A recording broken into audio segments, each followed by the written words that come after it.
Hello, boys and girls. This story starts in World War II, Guadalcanal, U.S. Marine Corps. Involves my Uncle Ben. Okay, a little backstory. He won a Bronze Star and a Purple Heart during the Guadalcanal campaign. Along that front, known as the Matanikau River front, and this is what happened. So here's the first part of the story, and I'll give you the supernatural part later. On a certain night of one of those mini skirmishes, when he was running out of ammo and his squad around him was down and out, and mostly KIA, and he was left alone to hold the position during a major probing event.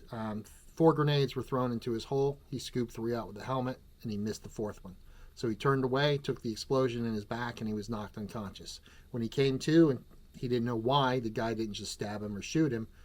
There was a Japanese soldier on him, strangling him. Okay. Now, my uncle had already held off of the attack and had done his part, but now he had to deal with hand-to-hand. And so, using his training, he used his thumbs to push the poor guy's eyes back into his brain. Okay, which of course caused him to scream, and other Marines came and secured my uncle, and he survived. Okay, here's the supernatural part.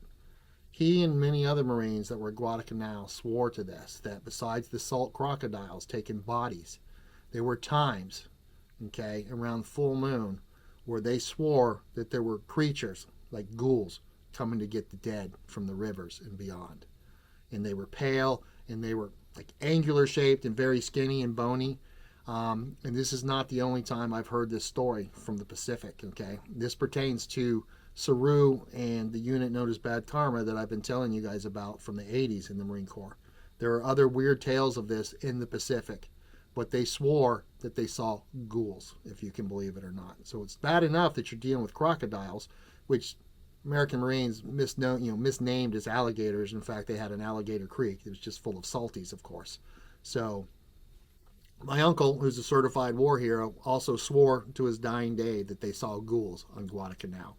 I don't know what to make of it. Maybe you've heard the tales before, but I thought was a good side story for Marine Tales of the Supernatural and SARU, along with Bad Karma. See you in the next one.